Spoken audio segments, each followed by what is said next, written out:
Acción Cristiana Mundial, un ministerio para llevar el Evangelio donde haya un oído que escuche y un corazón abierto a Dios. Una de las encrucijadas más difíciles que un líder le puede tocar atravesar es cuando en su labor de conducción debe enfrentarse con ciertos elementos de su propio pueblo o de su mismo grupo o incluso de su misma familia. Cuando Moisés sacó al pueblo hebreo de Egipto, no solo tuvo que enfrentar primero a Faraón y posteriormente a los distintos pueblos cananeos que habitaban la tierra prometida. Quizás la parte más dura en términos espirituales fue la oposición de elementos de su mismo pueblo, quienes por distintas razones se mostraron rebeldes y hostiles contra el patriarca, conjeturando una y otra vez sus decisiones y poniendo en peligro su liderazgo. Actitudes como esta no son extrañas cuando se trata de guiar o dirigir a un conglomerado humano con un propósito determinado o bajo un proyecto concreto, cualquiera que sea la naturaleza del mismo. Desde guías de excursiones hasta generales de ejércitos y desde navegantes hasta rescatistas, han tenido que enfrentar la resistencia de quienes por miedo, envidia o codicia han puesto en peligro el proyecto.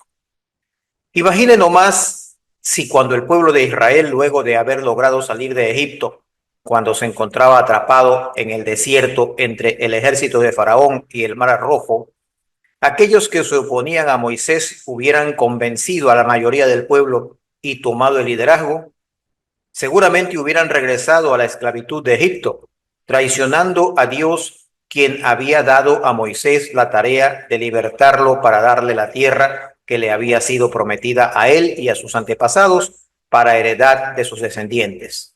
Otro episodio interesante es cuando Israel era gobernado por jueces, pero el pueblo pidió ser gobernado por un rey, como sucedía con el resto de las naciones. Este episodio se encuentra en el libro conocido como Primera de Samuel, capítulo 8, cuando en los versos 4 y 5 se narra que se juntaron todos los ancianos y fueron a la ciudad de Ramá, donde estaba el juez y profeta Samuel, quien ya era viejo y había delegado sus responsabilidades en sus dos hijos llamados Joel y Abías. Mas estos estaban actuando de manera indigna, avergonzando a su padre, pues habíanse dejado seducir por la avaricia, dejándose además sobornar y pervirtiendo el derecho. Entre paréntesis, podríamos decir que los jueces que actualmente actúan corruptamente tienen en Joel y Abías a sus padres espirituales.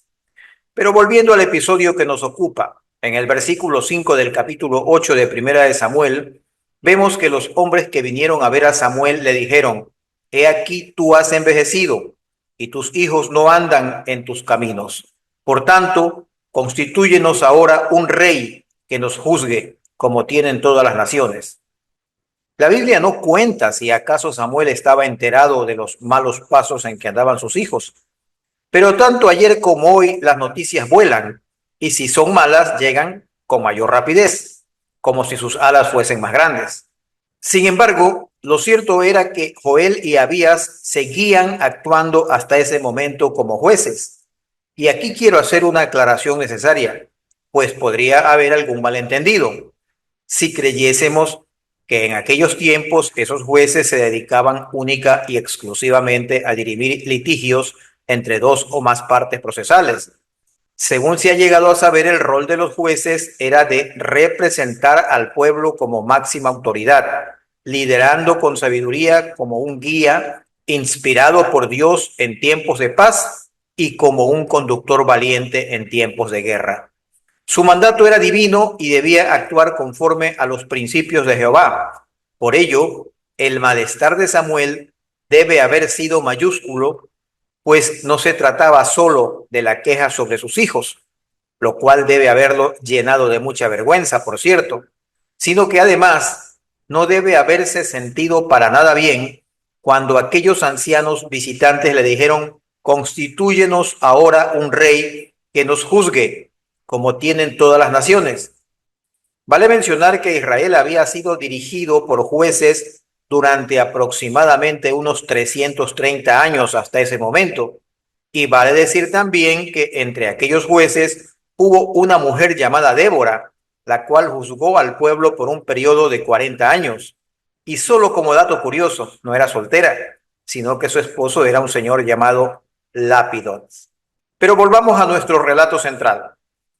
Cuando Samuel hubo escuchado a los visitantes, debe haberse armado una buena discusión entre él y aquellos ancianos, con argumentaciones, réplicas y contrarréplicas de ambos lados, pues el asunto era sin dudas sumamente delicado, como si en nuestro país se plantease ahora mismo la desaparición del régimen presidencialista para ser sustituido por un sistema exclusivamente parlamentario, o si se propone restar competencias a la Corte Constitucional.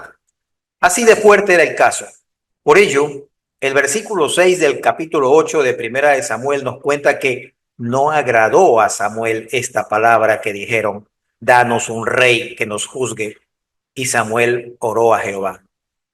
No se sabe ni podríamos asegurar si Samuel oró a Dios allí mismo o esto lo hizo luego de haber despedido a sus visitantes, lo cual parece más lógico y prudente. Lo cierto es que el siguiente versículo, esto es el 7, indica: y dijo Jehová a Samuel: oye la voz del pueblo en todo lo que te digan, porque no te han desechado a ti, sino a mí me han desechado, para que no reine sobre ellos. Debe quedarnos claro que era Dios quien en realidad gobernaba y lo hacía por medio de jueces, cuya condición fundamental era que éstos actúen ceñidos a su voluntad y a sus mandamientos.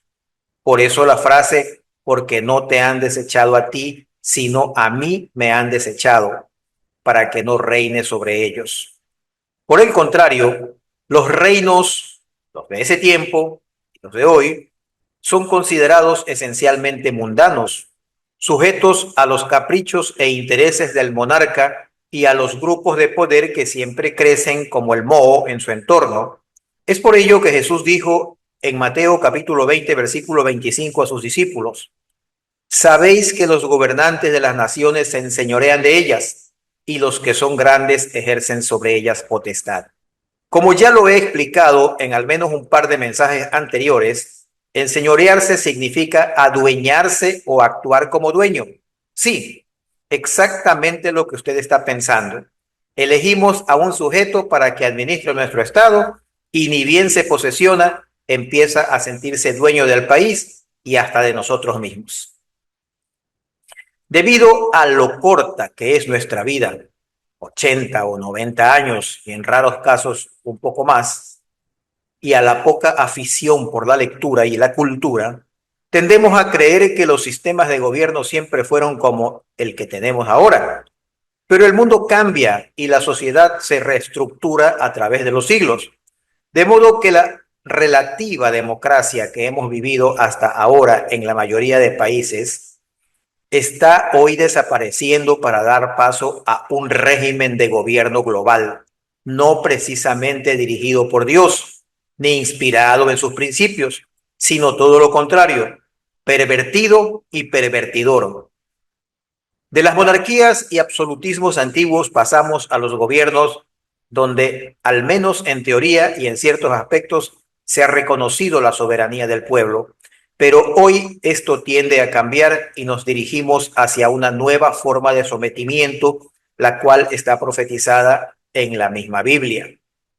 No habrá jueces como Dios impuso sobre el Israel antiguo, tampoco caudillos al estilo de Genghis Khan, ni conquistadores como Alejandro Magno, ni imperios como el romano, el persa, el otomano, etc. Ni siquiera se trata de dictadores como Hitler, Mussolini, Mao, Franco o Kim Jong-un.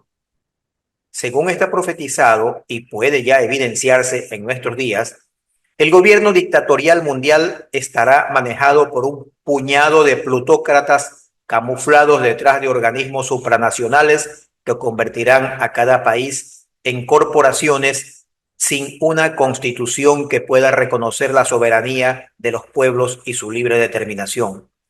Corporaciones para desvincular a todos de su contrato social y meternos dentro de una estructura legal distinta de formato privado, la cual está siendo vendida, entre comillas, a personas crédulas que ven en este esquema la única oportunidad de sobrevivencia en un mundo en el que los recursos financieros se repartirán en función de la obediencia al nuevo orden mundial, un orden satánico que se impondrá por tiempo limitado, pero que durante ese periodo causará mucho dolor y traerá gran tribulación y persecución contra el pueblo de Dios. Dese por avisado, estimado amigo y hermano. Pero la batalla que enfrentamos debe ser liderada por la iglesia, no por los amorreos. Somos los cristianos quienes debemos asumir nuestra responsabilidad de ser luz del mundo y sal de la tierra, porque así está escrito. Y nuestra lucha no es contra carne ni contra sangre, sino contra el príncipe de este mundo, quien es el diablo que está detrás de este plan de esclavitud que nos amenaza. Oremos. Padre Celestial, bendícenos abriendo nuestro entendimiento para que comprendamos lo que está por venir y qué es lo que debemos hacer ante eventos inevitables e inexorables. Fortalece nuestra fe y haz crecer en nosotros la sabiduría, la templanza y el dominio propio. Que por duras que sean las pruebas, mantengamos la paz y el gozo en nuestro corazón. En el nombre de Cristo te lo pedimos. Amén. Si le ha gustado este mensaje, compártalo con amigos y familiares para que este ministerio se expanda y suscríbase a nuestro canal para no perderse futuros mensajes.